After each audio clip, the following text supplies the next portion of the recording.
Hi mga kadala-dalan! Welcome to my channel. Fresh ng girl life! Pag mga kineso. Pag-moving show natin, and thank you so much for watching this video. Charit. Mga kadala-darling. Mga kadala-darling, good morning. So for today's video, ayan! Ang ganda ng baler. Asan ba tayo today? So, nakibahay na naman tayo for today's video. So, for today's video is a very special video dahil magluluto tayo ng caldereta, beef caldereta, sponsored by Kuya Danny Ibarra, ang very good father natin from Oregon. So, ayan, babangita ko sa inyo dahil pinapakuluan ko na yung beef. Hindi ko na siya na video. Okay, just wait. Ito na siya. Ayan, pinapakuluan na natin ang ating beef. Nalulutuin natin as beef caldereta. Opak, loko. So, ayan mga kadala-jali. Hintayin lang natin ito lumambot. Wala tayong pressure cooker, but kaya pinakuluan ko na siya kagad para lumambot na siya in time. So, I'm so excited to cook the beef caldereta with you guys. So, ayun na nga mga kadala-jali. So, nagpapakulo pa rin tayo ng ating baka. Dahil nga walang pressure cooker, so yon, pinapakuluan ko pa rin siya until now. But while waiting, eto na nga, maghihiwa-hiwa na tayo ng ating patatas. Boom! Perfect. So again, thank you so much Kuya Danny Ibarra para sa pag-sponsor ng ating beef caldereta. Si Kuya Danny kasi isa yung very good father natin from USA sa Oregon. Sobrang supportive niya. Like, isa yung sabog na very good father natin talaga. So, ayun. Kaya Danny, get well soon pala kasi may sakit si Kuya Danny. So, ayan. Hiwa-hiwa lang tayo ng ating patatas. Ang ganda ng ano dito sa lugar na ito. Kutsilo nila. Ang ganda. Sobrang pasabog. So, ayan. Beef caldereta ang lulutuin natin for today's video.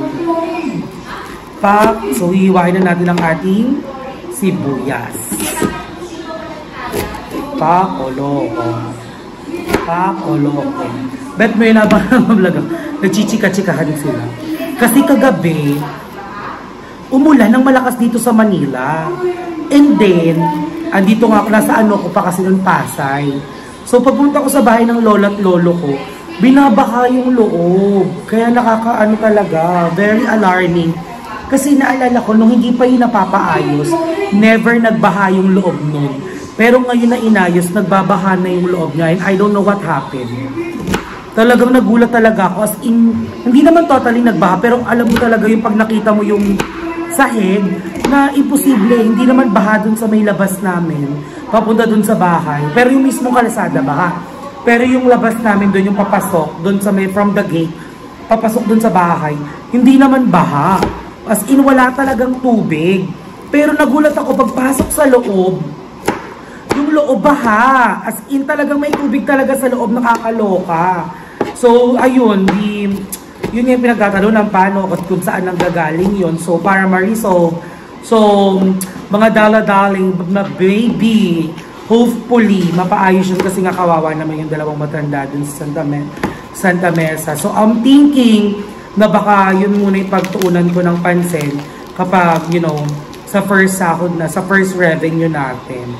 So, para hindi na sila mahirapan. Kasi, ano yun, umuwi ako like mga 12 or 1 AM na yun, gising sila.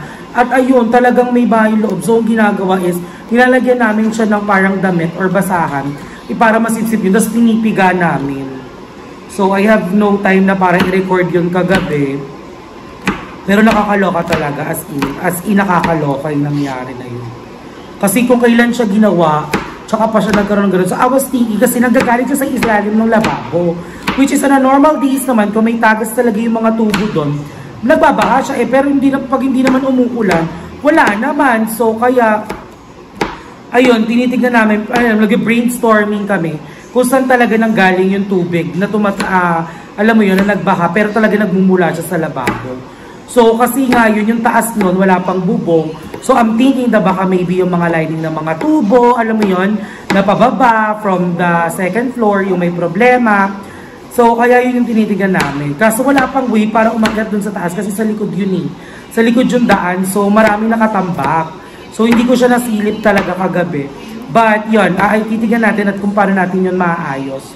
So, ang gagawin ko, baka doon ko muna i-ano yung, you know, yung first revenue natin, syempre naman, para to help the lola and lolo naman doon. Yan. So, ayan. So, nahiwa ko na ang ating patatas, ang ating sibuyas bawang, at nawawala yung carrots. Bumili ako ng carrots, pero wala siya ngayon dito, nakakaloka. Hindi ko talaga alam kung nasan siya. Wait lang, ano pa bang kailangan ko? Ayun, may bell pepper din. Siyempre, I have liver spread, I have tomato sauce, and ay, hinintay ko lang lumambot talaga yung bakay na mag-start na tayo magluto. Okay, mga dala-daling? So, yan. Abangan nyo kung paano natin lulutuin ng beef caldereta. At paborito talaga ng lahat. Masarap yan pag kinabukasan na yung tipong iinit mo na nagmamantika-mantika na siya, di ba? So, ayan mga kadala-daling, tapos na tayo mag-iwan ng ating patatas at ang ating sibuyas bawang. And then yung bell pepper, mamaya ko na siya iwain kasi sa huli pa naman siya nilalagay. So, samahan niyo ako sa journey ko ng pagluluto ng beef caldereta, mga dala-daling. I love you everyone! Mwah!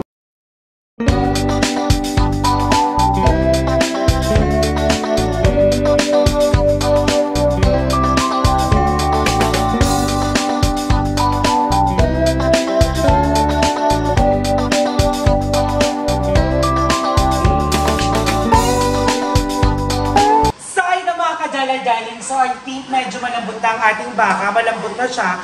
So, mag-i-start na tayo magluto ng ating beef caldereta. So, papatayin ko na to.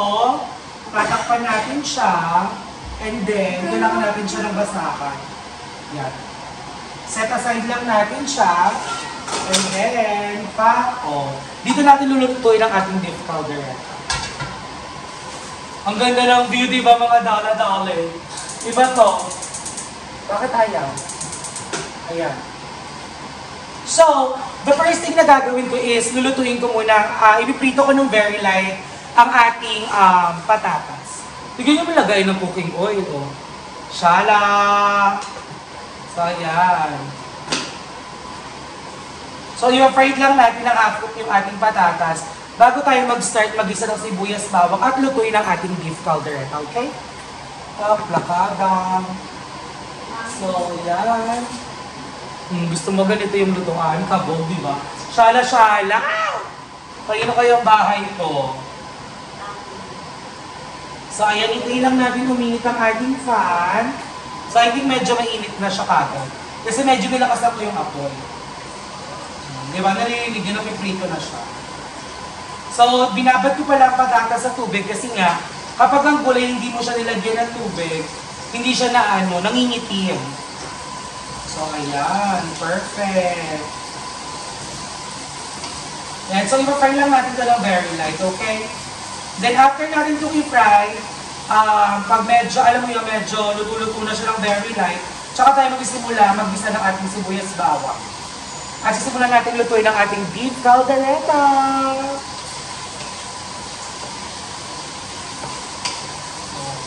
Yeah. Sige, bongga!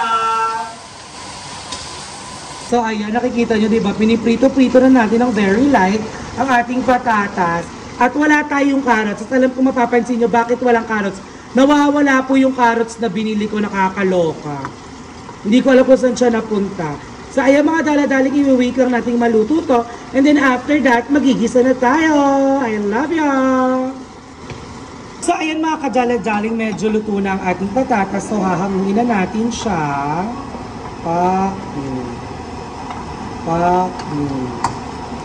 Loko, ang arte ng lutuan natin ngayon. Medyo ano na to. Marami nang naluto sa kawali natin. Ayan, perfect! Ayan.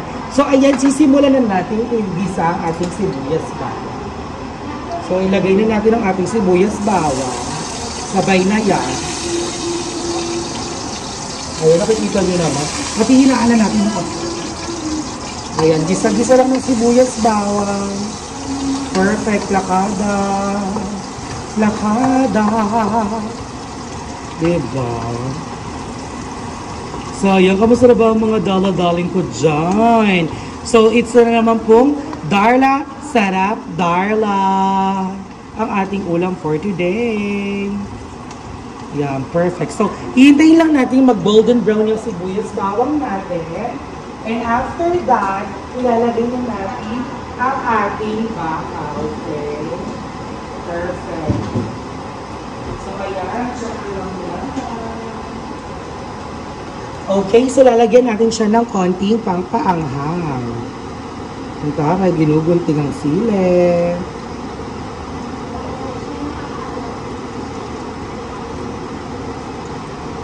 Ayan, para medyo spicy ang ating beef caldereta, pero not too much, okay? Just a little. Just a little. Umarte. Okay. Ayan. I think that's enough na. Okay, perfect. So, ayan, again, igigisa lang natin siya ulit. Gisa ng kaartihan. And then after nyan, so ayan, medyo nakikita nyo, medyo okay na naman siya. Ilalagay na natin yung beef.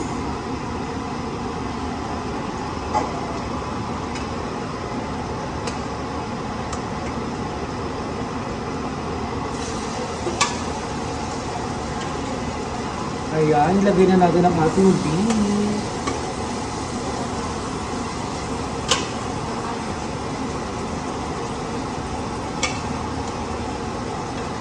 So, hindi pala ako gumagamit ng kahit anong mixture ng beef caldereta. Kasi ako mismo ang gumagawa. Like, ilalagay ko lang to ang ating plain tomato sauce. And then, lalagyan ko lang siya ng Reno liver spread. So, as you can see, hindi ko siya sinasama pa yung broth. Dahil mamaya ko pa siya gagamitin. Igigisa ko lang siya maigit. Ayan, ilagay na natin siya. So, iikot-ikot lang natin siya ganyan. O, diba? Ang arte! So, ayan, alam niyo naman ako, all through the cooking. So, lalagyan ko siya ng magic syrup at ng patis.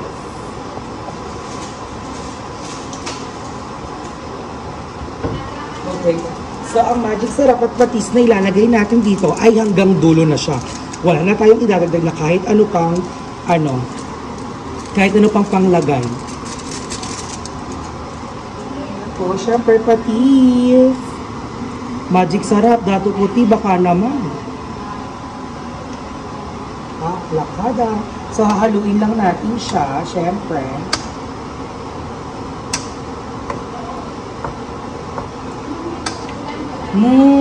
Sana naaamoy niyo siya mga kadalo-dalo ko. Sobrang bango niya na, honestly. So, ayan. Hintayin lang natin siyang mag-isa ng very light. And then after that, ilalagay ko na yung pinagkuluan niya para pakuluan siya ulit. Pansamantala, para mas lumambot pa yung beef natin, okay? At babalikan namin kayo kapag nilagay ko na ang beef broth na paggagamitin na pampakulo sa kanya, more pampalasa, okay? I love you mga dale-dale! Good.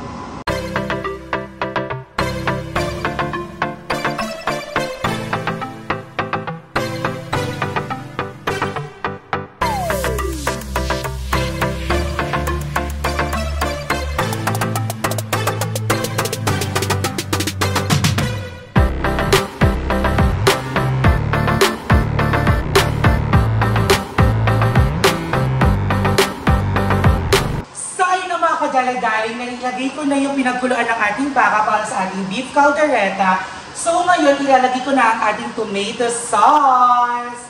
So ayan, nakita niyo hindi ako gumagamit ng, ano tawag dito? Yung mga caldereta mixture na ready to ready to camino. Gusto ko kasi ako yung nagtitimpla. So ilalagay na natin ang ating tomato sauce. Diba? Yan. So, ipapakita ko sa inyo mamaya anong itsura niya pag nailagay na natin yung tomato sauce. And then, look, kahaluin ko lang siya ng ganito. Ayan. So, hintayin lang natin siya kumulo ng kumulo habang nailagay na natin ang tomato sauce. At bago natin ilalagay ang ating liver spread, ayan, patatas. So, ayan mga kadala-dali, hintayin na lang natin siya kumulo ng kumulo. At actually, marapit na siyang maluto. So, tara, samahan mo ako. Patapos na nga yung video. So, ayan, hintayin na lang natin siyang maluto. And then after that, The taste test! The moment of truth. I love you mga jala-jaling. Mwah!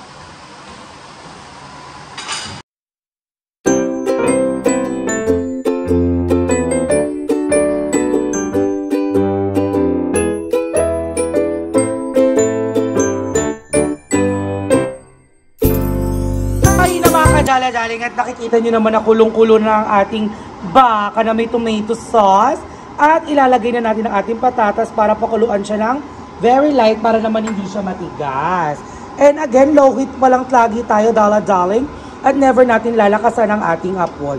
So yung papakuluan lang natin siya ng very light and then after that, lalagyan ko na siya ng liver spread. Perfect talaga kapag nag-i-spread no? Ha? Ano yun?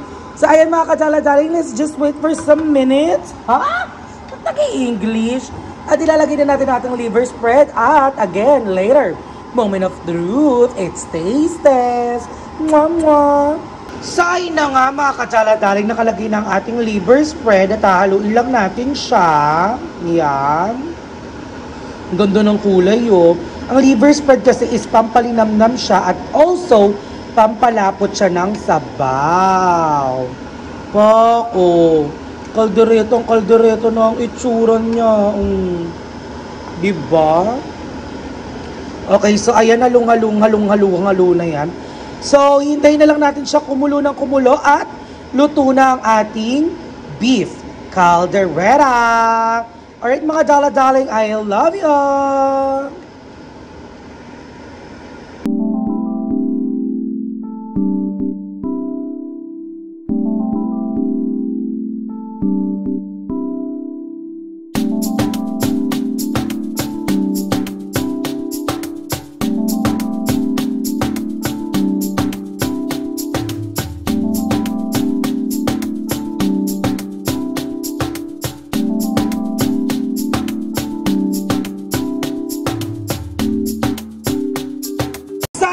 Jala-jaling paluto na ang ating caldereta and to make it special, lalagyan na natin siya ng cheese. Eh, wala tayong pang ano.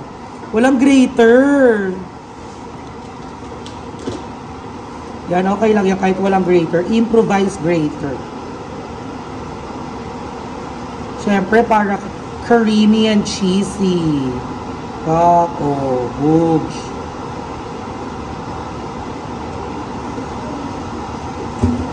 O, diba?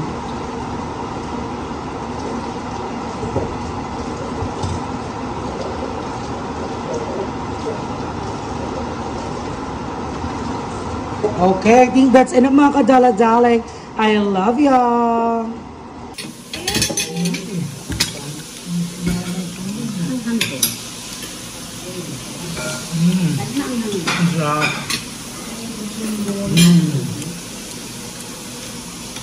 Bongga.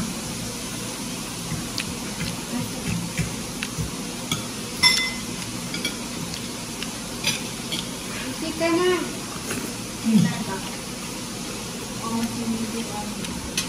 Ready.